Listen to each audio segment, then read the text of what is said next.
Hello everyone, my name is Nikhil and I am a final year BTech student of Electrical and Electronics Engineering of Dronacharya Group of Institutions. Today I am here to discuss my seminar topic on HVDC transmission. So what is HVDC? HVDC is a high voltage direct current electric power transmission system, uses direct current for bulk transmission of electric power. For long distance transmission, HVDC system may be less expensive and may have lower electrical losses. It is also used to transfer electricity over long distances by overhead transmission line or submarine cables. It is also used to interconnect separate power system where alternating current connections could be used. DC is not used over AC because DC have heavy attenuation in transmission because DC have over long distance as we do not transform it from low voltage to high voltage over long distance. HVDC allows power transmission between unsynchronized or transmission system. The modern form of HVDC transmission uses technology developed in 1930s in Sweden and in Germany. High voltage is used for electric power transmission to reduce the energy lost in the resistance of electric wire. So now I am explaining you the diagram of the HVDC substation from the block diagram. So this is the block diagram of HVDC substation. So first there will be a first power grid network that can be converted into the combination of HVDC transformer and a converter, and that combination can be converted to another combination of rectifier and HVDC transformer. The gap between these two combination is overhead line, and in this substation the input power is equal to the output power, and then the electric transmission can be converted into second power grid network that will be the HVDC substation. Now I have explained you how the layout of HVDC substation. Now I will explain you how HVDC work.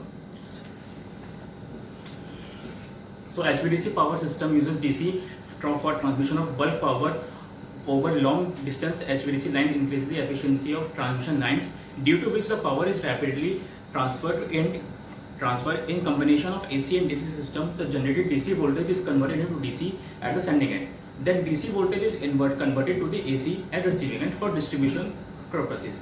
HVDC transmission is economically only for long distance transmission and the underground cable of length more than 50 km. In generating substation, AC power is generated which can be converted into DC by using a rectifier. In HVDC substation or converter, the inverters are placed at both the end of the line. The rectifier terminal changes the AC to DC, while the inverter terminal converts DC to AC. The DC is flowing with the overheaded line, and at the user end again DC is converted into the AC by using inverters which are placed in the converter substation. The power remains same at sending and receiving end of the line. DC is transmitted over long distances because it decreases the losses and improves the efficiency. Now I will explain you the types of HVDC links. There are three types of HVDC links. First monopolar, second bipolar, and third homopolar. So first monopolar. In monopolar link, it has a single conductor of negative polarity. It uses the earth or sea for the return path of current. In monopolar link, the converter are placed at the end of the each pole. Earthing pole is done by earth electrodes placed about 15 to 55 km away from the respective terminal station. Second is bipolar link. The bipolar link has two conductors, one is positive and another one is negative to the earth. The midpoint of converter station are earthed through electrodes. The most significant advantage of bipolar link is that if any output link stop operating, the link is converted into monopolar mode. Now third is homopolar link. It has two conductors of same polarity, usually negative polarity, and almost operate the end on the negative metallic return. In homopolar link, the poles are operated in parallel, which reduce the insulation cost. This is the system that how HVDC works. Now I am explaining you the advantages of HVDC transmission. So first advantage is it has a lesser number of conductors and insulators are required, thereby reducing the cost of overall system. Second is it requires less face-to-face and ground-to-ground clearance. Their losses are less costly and cheaper. For the lesser corona loss is less as compared to the HVAC transmission line of transmission power. Two, due to absence of frequency in HVDC line, losses like skin effect and proximity effect uses not occur in the ecosystem. The very accurate and lossless power flow through DC links. This has the advantages of HVDC. Now I am explaining the disadvantages of HVDC transmission. So first disadvantage is that the converter substation are placed at both the sending and receiving end of the transmission line, which increases the cost.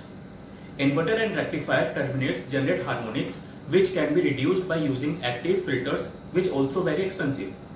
Inverters used in converter substation have limited overload capacity. Heat flow occurs in converter substation, which has to be reduced by using. Inverters used in converter substation have limited overload capacity. Second, heat loss occurs in converter substation, where has to be reduced by using the active cooling capacity. Now I will told you the only DC transmission can only choose, not AC transmission. So in DC transmission, the losses are less in DC transmission while comparing to AC transmission. Only two conductors are required for DC with positive and negative polarities. Third, the DC overhead lines or cables are less expensive. Second, the DC lines are useful for long distance above 500 km. So these are the reasons why we choose only DC transmission, not AC transmission. Now the comparison of HVAC and HVDC. In HVAC, the conventionally power transmission is affected through HVAC system all over the world. The HVAC transmission is having several limitations like low length, uncontrollable power flow over low voltage during lightly overloaded condition. But HVDC have low transmission losses and it requires only two conductors.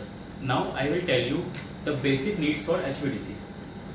The losses which occur in system are comparatively low at all the stages of generation, transformation and distribution level. The losses at transmission level can be highly reduced by HVDC. Now I will tell you the basic transmission of HVDC. It can be used in further transmissions like first back-to-back transmission, point-to-point overhead line transmission, point-to-point underground cable transmission and point-to-point submarine transmission. From all the points that cover in today's seminar, I conclude our seminar as in recent studies about that HVDC system has very reliable in future and very large investment. I have taken an example of in China and India. It shows that the high voltage, the direct current is very important in future, especially with big and wide industry countries. Thank you.